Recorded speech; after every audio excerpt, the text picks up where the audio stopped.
I never imagined it would happen this way.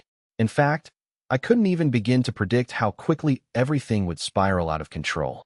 This isn't one of those stories where you can point to a single moment and say, "That's where it all started." No, for me, it was a gradual slide, a series of tiny decisions and unnoticed shifts. But if I had to pinpoint a turning point, it would be that one text. Let me explain. It started with a weekend. A weekend that seemed like any other, nothing extraordinary. My wife, Margot, and I had spent most of the week working long hours, both of us doing our best to keep up with the chaos of our daily lives. Our marriage was stable, nothing spectacular, but certainly comfortable. We rarely argued, and we were content. I never had reason to believe anything would upset the balance of our relationship. But on that Friday night, Margot came to me, holding her phone with an expression I couldn't quite read. It was subtle, like the first raindrop in a storm, almost unnoticeable at first. "Hey," she said, biting her lip nervously. "I got invited to a party tonight. It's at a friend's place, nothing crazy, just some people hanging out." Now, I've never been the controlling type. I don't mind Margot going out with her friends, even if I'm not particularly fond of their choice of hangouts. But something about her tone, the way she hesitated, felt off. It wasn't like her to be so uncertain. Normally, she was quick to tell me about her plans, and she'd be off without a second thought. This time, she was holding back something. I could feel it. "You're sure it's just a party?" I asked, trying to hide the hint of concern in my voice. "Yeah," she replied, but there was that look again, a slight shift in her posture. She had her phone still in her hand, and I noticed she was fiddling with it nervously, almost as if she were waiting for me to say something. I didn't push it. I told her to have fun and not worry about anything at home, even though inside, I couldn't shake the nagging feeling that something was wrong. Why did she feel the need to hide whatever this was? It wasn't until the following morning that things took an unexpected turn. I had woken up to the usual quiet of the house. Margot was still gone, which wasn't strange. Sometimes she stayed out late when she went out with her friends. I made myself some coffee, started working on a few things around the house, and tried to get the day started. But then came the text. It was a simple message. One line, nothing fancy. "I need to talk to you. Can you come over to Maria's place?" Maria's place? That's when I froze. Maria was a name I had never heard Margot mention before. I had no idea who she was, and I had no idea why Margot wanted me to go there. But the tone of the message wasn't what caught me off guard. It was the timing, the fact that she'd sent this after an entire night out with friends. Why would she need to talk to me now? I thought about calling her, but something held me back. I figured I'd just drive over there and see what was going on. I didn't want to jump to conclusions, but I had this gut feeling that I couldn't shake.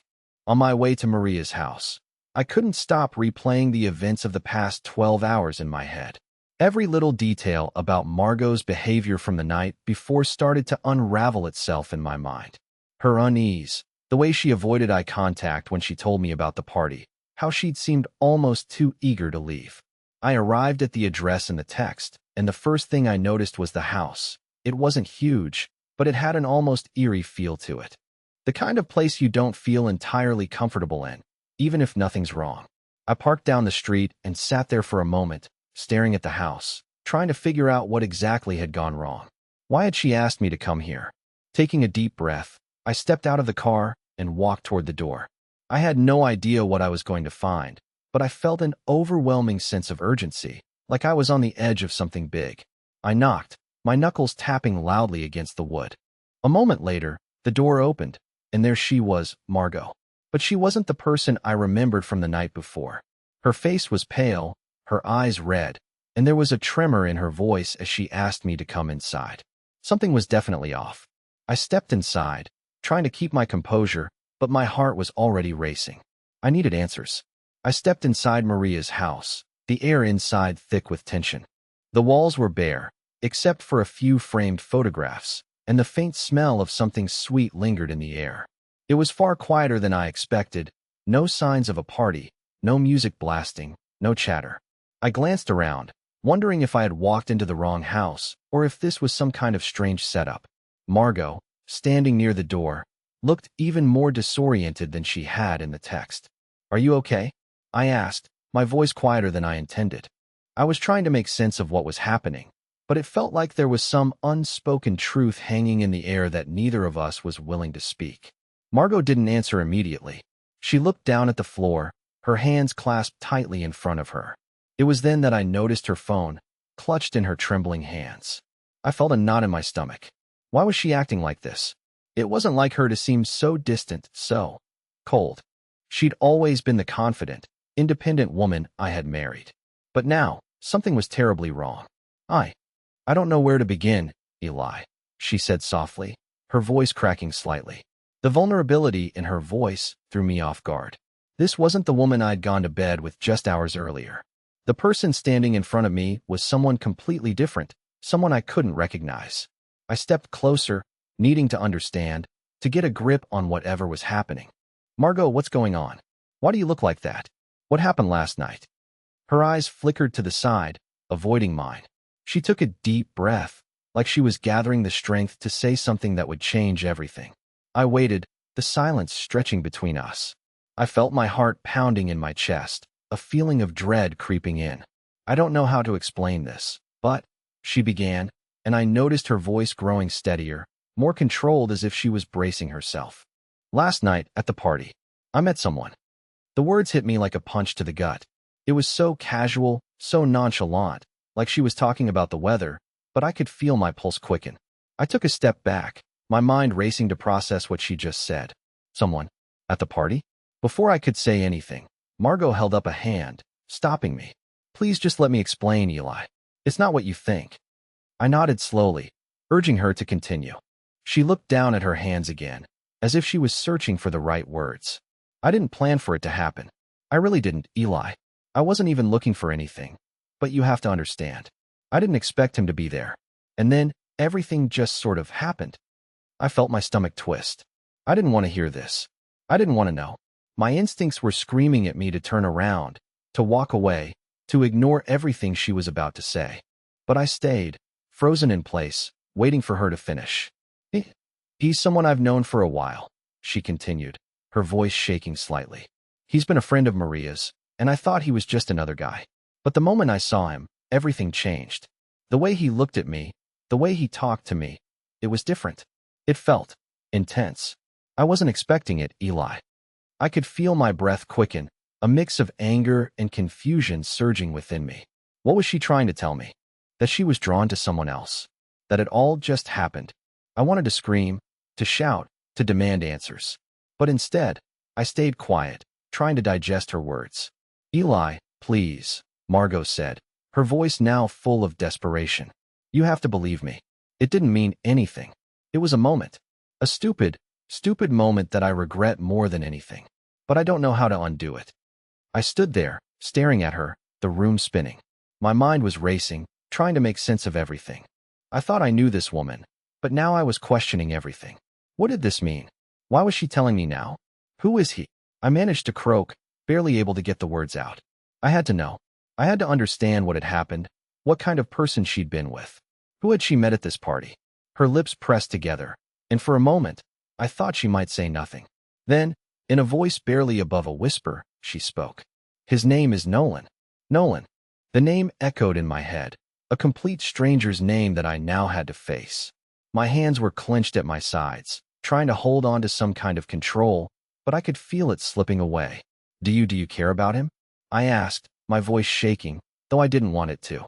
I couldn't believe I was asking this question, but I had to know. Margot hesitated. A long, drawn-out pause filled the space between us, and for a moment, I thought she wasn't going to answer at all. But then, in a voice I could barely recognize, she said, I don't know. I'm so confused, Eli. I don't know what I feel anymore. But last night, it was like I lost control, and I can't take it back. I stood there in stunned silence, my mind a whirlwind of conflicting thoughts. I didn't know whether to be angry, devastated, or numb. All I knew was that this moment would change everything. There was no going back now. The trust one thought we had was shattered. My entire world was upside down, and I wasn't sure if I even knew the person standing in front of me anymore. I stood there, my body frozen, as Margot's words echoed in my mind like an insistent drumbeat. I don't know what I feel anymore. Her voice kept replaying, and for a moment, I was paralyzed with confusion, anger, and disbelief. The woman I thought I knew, the one I'd spent years with, was standing in front of me, unraveling a story I couldn't have anticipated in a million years. The room felt suffocating, the walls pressing in as I tried to absorb what she was telling me. It wasn't just the betrayal. It was the depth of her confusion, the way she spoke like she was struggling with something far more complex than I could understand. I wanted to scream, to demand clarity, but my voice wouldn't come. Instead, I could only stare at her, searching for any sign that this was some sort of mistake, some misunderstanding. But her face was pale, her eyes red from the strain of holding it all in. "I need to know everything, Margot," I finally said, my voice rough. I couldn't let this go. I couldn't just let this hang in the air like an unanswered question. "What exactly happened? Don't hold anything back." She swallowed hard, glancing down at the floor, her fingers fidgeting nervously with the hem of her sleeve. I could see the struggle inside her, the fight between wanting to be honest and wanting to shield me from the pain of the truth. But the truth was already out there, unraveling between us like a fraying thread. "I don't know how to explain it, Eli," she began, her voice quivering. "Nolan, he's different. He's not like the other guys I've known. When I saw him at the party, it was like everything else faded away. I know it sounds crazy, but I felt this pull. Like he understood me in a way no one else did. I was drawn to him." Each word was a dagger, each sentence cutting deeper. I felt the ground shifting beneath me, as though I was no longer standing on solid ground. This wasn't just a mistake, a one-off moment of weakness. This was something deeper, something more profound than I had ever imagined. She didn't just meet someone. She felt a connection, an attraction, something she couldn't ignore. I took a step back, trying to gather my thoughts. My mind was racing in 1,000 different directions. Was this about me? Was I not enough for her anymore? Was there something I had missed, something I could have done differently? "Eli, I never wanted this to happen," Margot continued, her voice strained. "It was one of those things that just happened. I didn't mean to get close to him. But when we started talking, it felt like I was finally seen, like I mattered." I shook my head, trying to comprehend what she was saying. "So, you just felt something for him? That's it?" I couldn't believe the words were coming out of my mouth, but there was no turning back now. "You went from being my wife to feeling something for another man in the span of one night? Just like that?" Margot winced at my tone, and I could see the guilt in her eyes. She opened her mouth, as though she wanted to explain further, but the words seemed to get stuck in her throat. She took a deep breath, trying to regain some control. "I didn't want it to happen," she repeated, this time more forcefully, as if convincing herself. "I didn't plan on it. But when we talked, it just felt right. We had so much in common, Eli. We connected in a way I didn't expect. And before I knew it, I was more involved than I ever intended to be." My mind was reeling. The way she spoke about him, the connection she felt, it wasn't just a fleeting moment. This wasn't something that could be undone with an apology. It wasn't something I could easily forgive, not without understanding what had led her to this point. I ran a hand through my hair, feeling the weight of the situation pressed down on me. My chest tightened, and for a second, I could barely breathe. "So what now, Margot?" The question slipped out of my mouth before I could stop it. "What do we do now?" Margot took a step forward, her face pleading, as though she was begging for me to understand. "I don't know, Eli. I don't know what I want, or what's happening. But I can't pretend that nothing happened. I don't want to lose you, but I don't know what this means for us. For me." Her words hung in the air, leaving a bitter taste in my mouth. I felt like I was drowning in a sea of uncertainty. Everything I thought I knew about us was being torn apart, and the woman I loved was standing there, unable to give me any answers.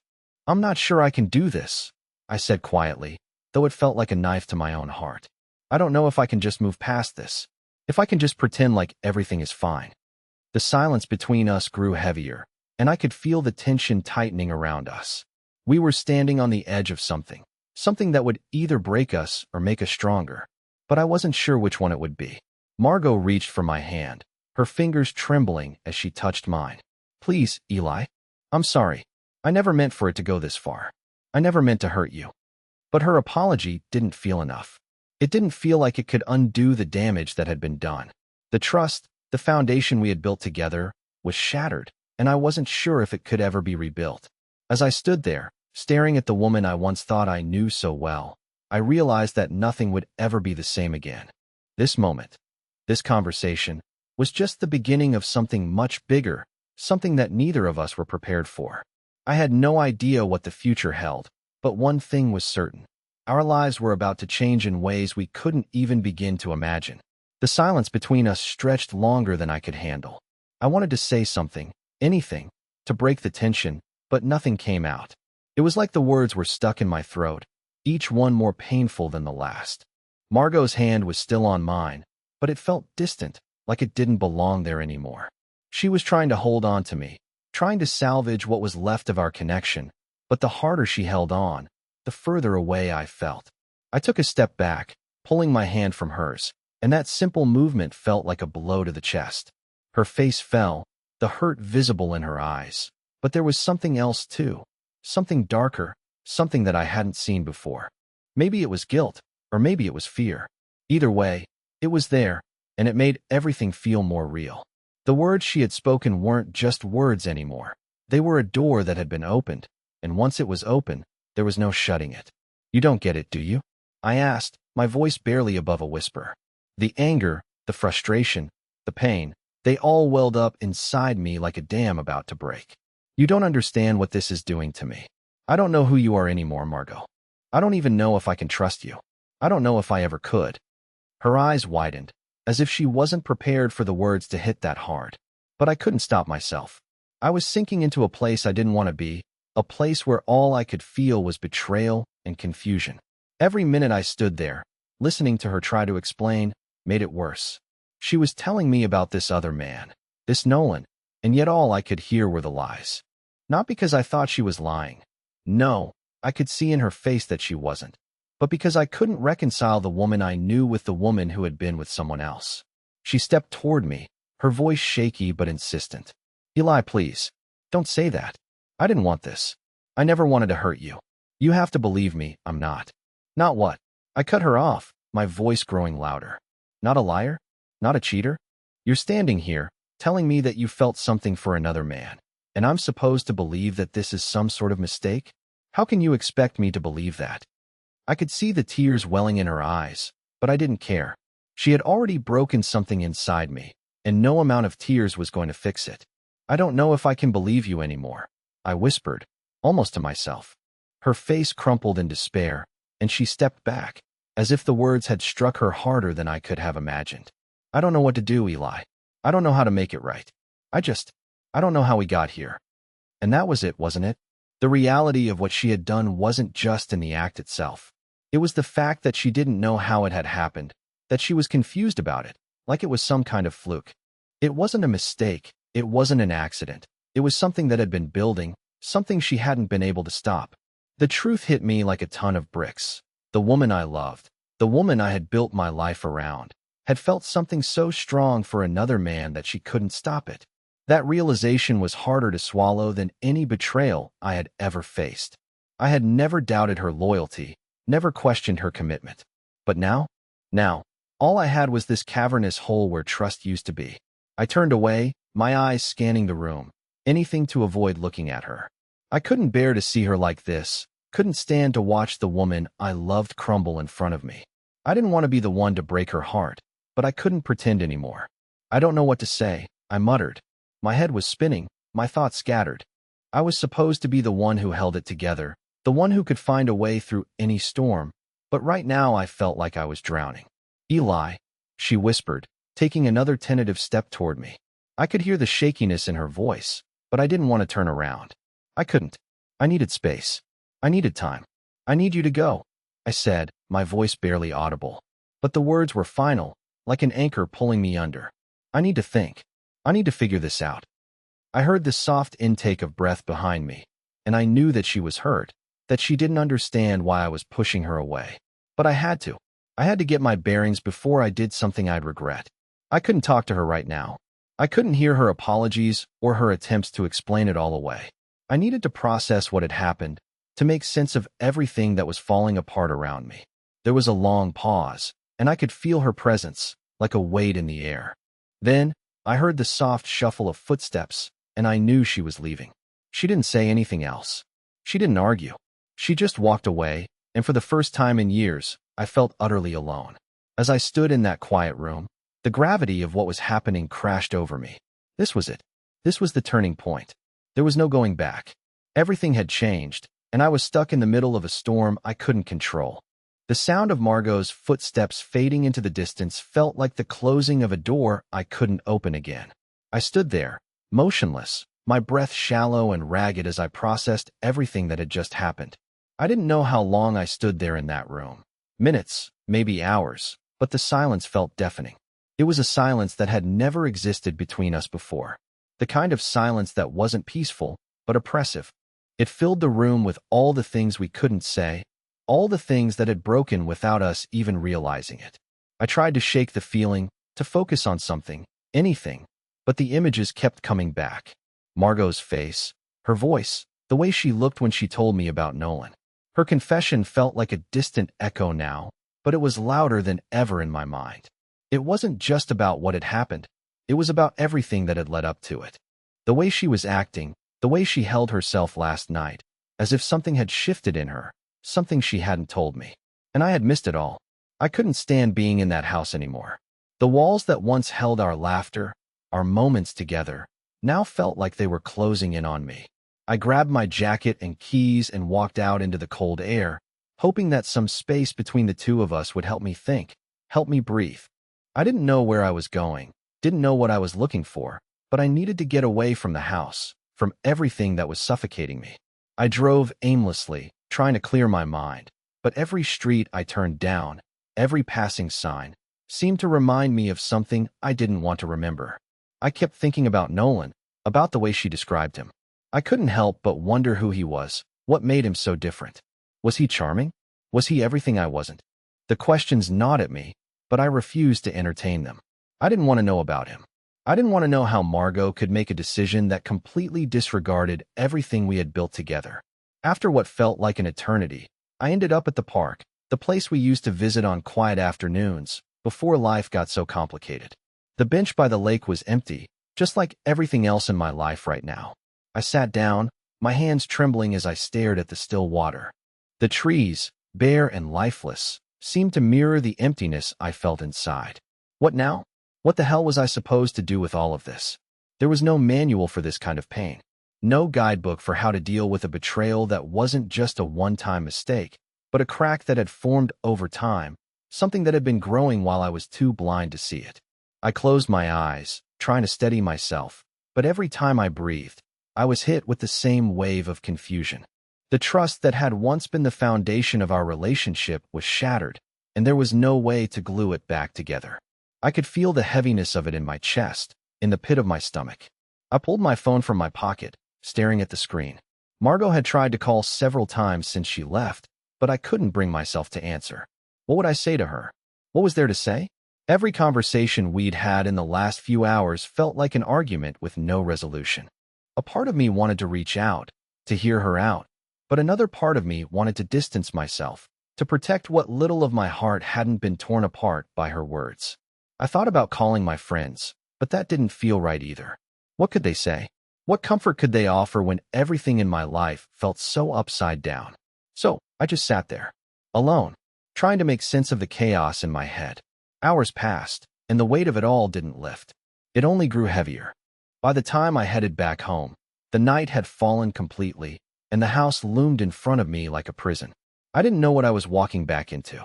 I didn't know what Margot would say when I opened that door, but I knew I couldn't keep running away from this. When I stepped inside, the first thing I noticed was the silence. It was so thick, so palpable, it was almost suffocating. The house was dark, the only light coming from the soft glow of a lamp in the corner. Margot wasn't in the living room, and I wasn't sure if she was even home. I didn't want to face her, but at the same time, I needed to know if we could fix this. I called out her name softly, almost afraid of the answer. Margot. My voice was hoarse from the hours of holding it all in, but there was no response. I walked through the house, checking each room, my steps heavy. I found her in the bedroom, sitting on the bed, her hands folded in her lap. She looked up at me when I entered, her eyes red from crying, and the sight of her like that made something inside me twist. I didn't mean for this to happen, Eli, she said, her voice breaking again. I never wanted to hurt you. I swear, I didn't know how to handle this. I stood at the doorway, not sure if I should step forward or stay where I was. Then why didn't you tell me? I asked, my voice barely a whisper. Why didn't you tell me about him earlier? Why did you hide it from me? I don't know, she replied softly, almost pleading. I didn't want to hurt you. I didn't want to lose you. I took a deep breath, closing my eyes for a moment. Well, it's too late for that, isn't it? You've already lost me, Margot. The words felt as bitter as they sounded, but they were the truth. She looked up at me, her face crumpling with guilt and sadness. Please, Eli, don't say that. I love you. I shook my head, the weight of it all too much to bear. I don't know if I can believe that anymore. And that was when I realized something that terrified me more than anything. I didn't know if I could ever trust her again. The room felt colder now, even though I could feel Margot's presence. Even though I could see the way she was trying to bridge the gap between us with her pleading eyes, it didn't change the truth that hung in the air between us.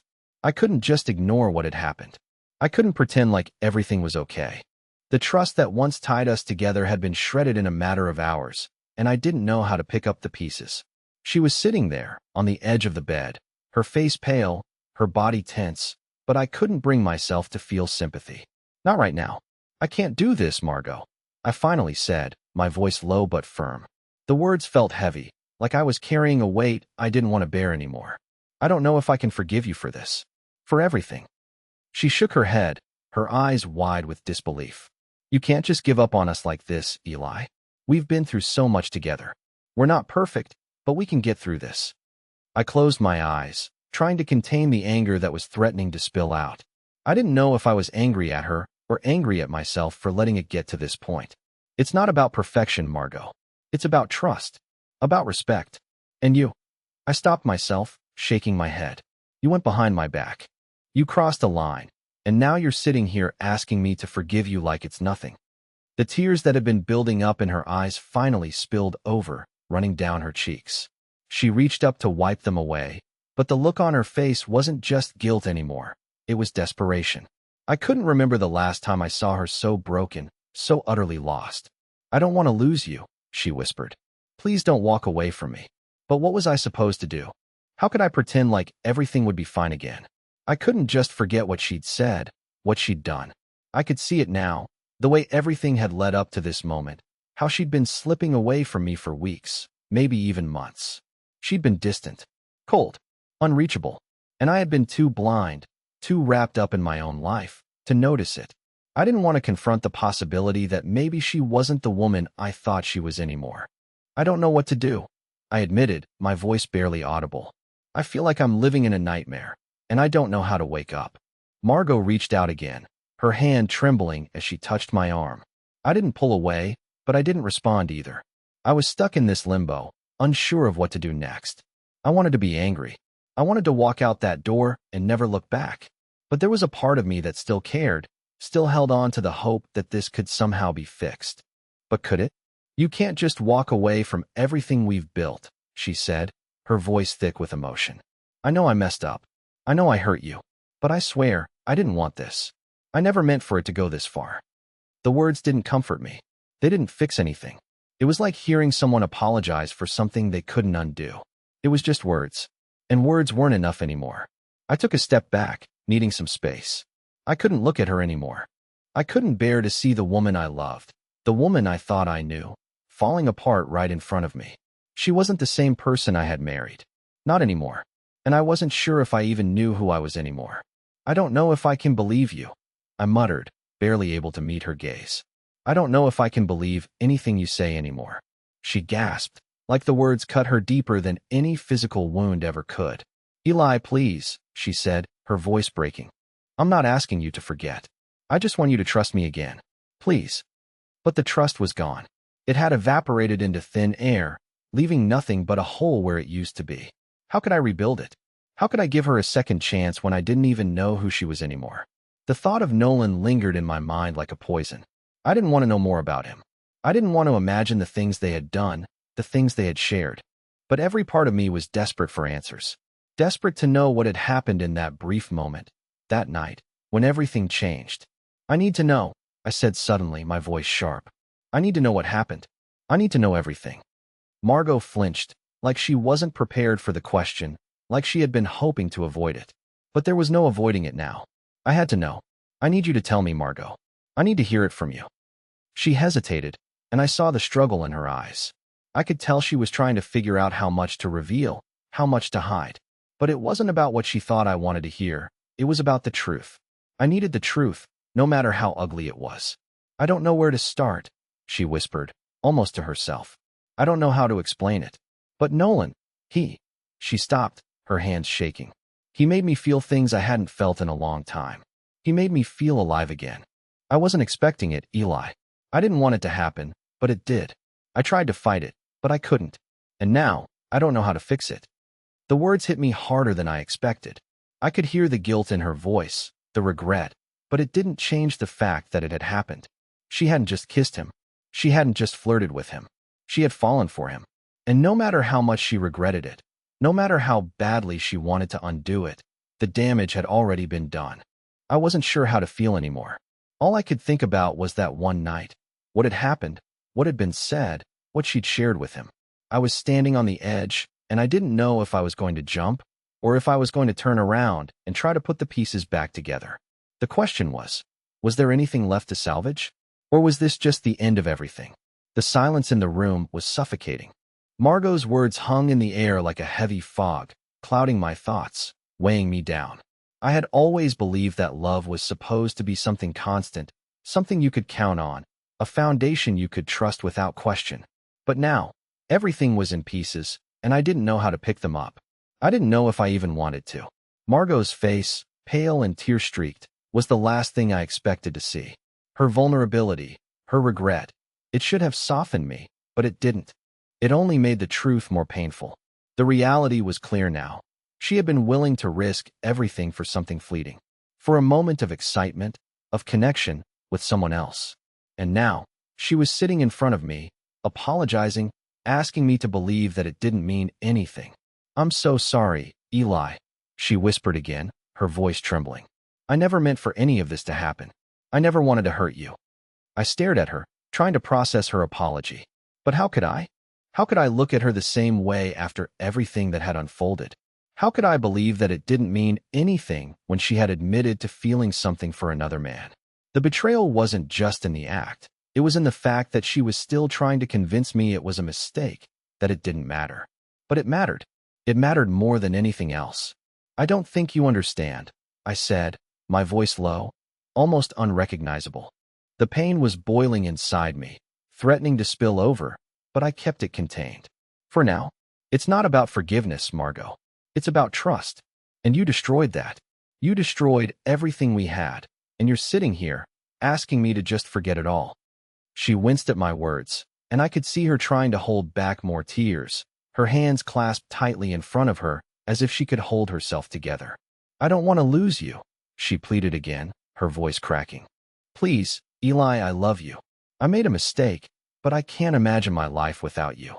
Please don't let one mistake ruin everything." "Don't call it a mistake," I snapped, unable to hold back the bitterness in my voice anymore. "You didn't just slip up. This wasn't a moment of weakness. This was something you chose. You chose him over me, over us. And now you want me to believe that it didn't mean anything?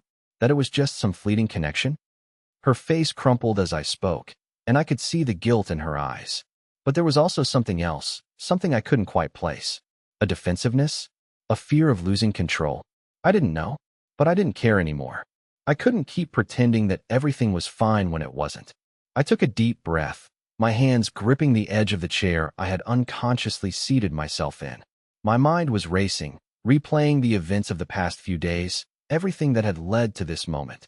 Every word, every look, every exchange, and the terrible, terrible feeling of being blindsided by the person I loved. The person I thought I could trust with everything. "You don't get it, do you?" I continued, my voice barely above a whisper, but full of emotion.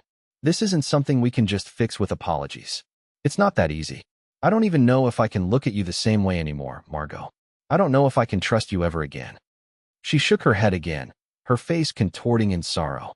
"Eli, please. I don't know what to say. I've never felt so lost. I never wanted to hurt you like this. But I don't know how to fix it. I don't know how to make things right."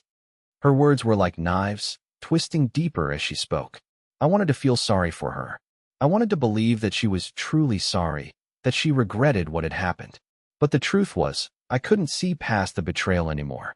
I couldn't unsee the hurt in my own heart. For the longest time, I had tried to ignore the small cracks forming in our relationship, thinking that everything would work itself out. But now, those cracks were huge chasms, and the foundation was crumbling beneath us. I couldn't pretend anymore. I couldn't act like everything would be okay because it wasn't. I don't know what I'm supposed to do, I admitted, the anger and pain rising again in my chest. I don't know if I can go on like this. I don't know if I can just forget. She reached out again, her hand trembling as she touched my arm. Please, Eli, she said softly. Please don't leave me. I know I've hurt you. I know I've made a huge mistake, but we can fix this. We can try to make it right. The desperation in her voice almost made me want to believe her. Almost. But I couldn't. Because somewhere deep down, I knew that what had been broken between us wasn't something that could just be patched up. Not without a complete and utter destruction of everything that had come before. I don't think we can, I said quietly, my words final, even though they shattered something inside me as I said them. I don't think there's anything left to fix, Margot. She recoiled, as though the words had physically hurt her. She opened her mouth to speak, but no sound came out. And in that moment, I saw it. I saw the realization dawn in her eyes, the understanding that there was no going back. The damage had been done, and nothing would ever be the same again. I stood up, not looking at her, not even knowing what I was supposed to say next. I felt numb, like I was watching this entire situation from a distance, as though I were no longer a part of it. But I was. I was right there, and everything I thought I knew about love, about us, was slipping through my fingers like sand. I didn't look back as I walked out of the room. I couldn't. I didn't want to see her face, the sorrow, the guilt. It would only make this worse. There was nothing left to say. There was nothing left to fix. And for the first time in a long time, I wondered if I was even capable of loving her anymore. Or if the person I loved had disappeared a long time ago. The days that followed were filled with an uncomfortable silence. Margot and I barely spoke, each of us retreating into our own corners of the house, each too broken to even try to mend what had been shattered. It felt like we were living in two separate worlds, so far apart despite sharing the same space. I could feel her presence, the weight of her sorrow, but it wasn't the same anymore. The trust that once held us together had crumbled, and with it, so had the foundation of everything I thought we were. But time, as it always does, kept moving forward. The world didn't stop spinning just because we had fallen apart. And, slowly but surely, I began to realize something. I had been so focused on the damage, on the hurt, on the things Margot had done, that I had forgotten to look at the bigger picture. We weren't perfect. No relationship ever is. But maybe, just maybe, we had more in us than I had given credit for. A few weeks passed before Margot approached me. It wasn't in a dramatic moment, no big speeches or grand gestures. It was just one quiet evening, a simple question that hung in the air between us. She came up to me, looking hesitant but determined, her eyes searching mine for some sign that I was willing to listen. And I was. Eli, she said softly, her voice a little less shaky than before. I know I've hurt you. I know I don't deserve your forgiveness. But I can't let this be the end of us. I know I made mistakes, but I believe we can rebuild. If you're willing to give us a chance, I'll do whatever it takes to show you that I'm still the woman you loved. That I'm still the woman I want to be for you. I didn't respond immediately. The words, the emotions, all of it flooded my mind. I was angry, hurt, unsure, but I was also exhausted. Exhausted by the weight of carrying all this pain. Exhausted by the uncertainty of whether this was the end. And as I stood there, looking at the woman who had once been everything to me, something shifted inside me. I took a deep breath, and instead of turning away, I stepped closer. I don't know if I can just forget, Margot. I don't know if I can trust you again. But, I paused, the words coming slowly. But I'm willing to try. To figure this out. Together. Her eyes filled with tears again, but this time, they weren't just from sorrow. There was hope in them. Hope that maybe, just maybe, we could move past this, start anew. She stepped forward, her hands trembling as she reached for mine, and this time, I didn't pull away. I held on. I'll spend every day earning your trust back, she said, her voice filled with conviction. I promise. The path ahead wasn't easy. We still had a long way to go. There were late nights of talking, of hashing out what went wrong and why. There were moments where I wanted to give up, where the memories of betrayal would rear their ugly heads and threaten to pull me under. But there was also something else, something that hadn't disappeared entirely. Love. And the more we worked, the more I realized that it hadn't gone anywhere. It had just gotten lost, buried beneath the weight of our mistakes, our fears, and our pride. As the weeks passed, we found our way back to each other. Slowly but surely, we began to rebuild, brick by brick, the walls of trust that had once seemed impenetrable. And though I could never forget what had happened, I found a way to forgive. Not because I had to, but because I realized that holding on to the pain was only keeping me from healing. We both had made mistakes. We both had been wrong. But the one thing that remained was the love we shared, the love that still had the power to heal even the deepest of wounds. One evening, after a long day of talking and laughing, something we hadn't done in what felt like forever, Margot looked at me with that same smile I had fallen in love with all those years ago. "I know we've been through hell," she said softly, "but I still believe in us. I still believe in this." I smiled back, a sense of peace settling over me for the first time in what felt like forever. "I do too," I replied, my voice steady, confident. "I believe in us too." And that was it. It wasn't an instant fix, it wasn't magic, but it was the beginning of something new, something real. We weren't perfect, but we were willing to fight for what we had, for the love that still existed between us, the love that had survived everything life had thrown at us. And maybe that was all that mattered in the end. It wasn't the end of our story. It was just the beginning of a new chapter. And for the first time in a long time, I felt hopeful about the future.